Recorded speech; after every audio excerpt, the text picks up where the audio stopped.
Dahil nasa signal number 2 at madalas problema po ang baha sa Bulacan, lumikas na ang ilang residente sa bayan ng Obando.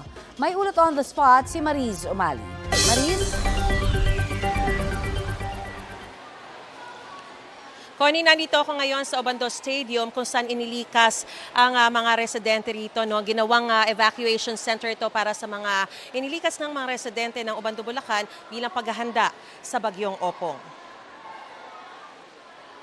Kasunod nga ng pagbuhos ng malakas na ulan kahapon, nagsagawa na ng preemptive evacuation ang lokal na pamahalaan sa mga residente sa barangay Salambao alas 3 kahapon. Ito kasi ang barangay sa may coastal area na katabing-katabi lang ng Manila Bay, kaya lubharaw delikado kung mananatili ang mga residente roon oras na humagupit na rito ang bagyong Opong. Pero dahil preemptive evacuation pa lang, sa ngayon ay nasa 68 na pamilya o 241 na individual pa lang ang naririto.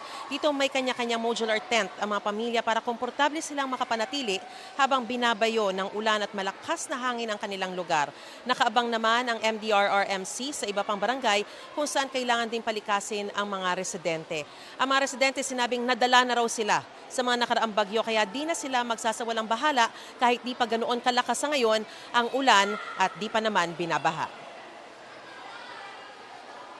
Nakakatakot po, gawa po kasi na malakas po yung hangin. Ang bahay po namin, gawa sa mga light materials lang, madali pong masira, madali pong mawasak po ng hangin.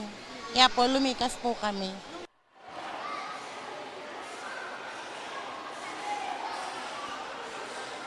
Connie, siniguro naman ni Mayor Ding Valeda na naririto ngayon na may sapat na pagkain para sa mga evacuees. Meron ding doktor at nariyan din ang Bureau of Fire Protection para magbigay ng assistance sa mga evacuees dito. Yan muna ang pinakasariwang sitwasyon mula pa rin dito sa Obando, Bulacan. Balik sa iyo, Connie. Maraming salamat, Mariz Umali.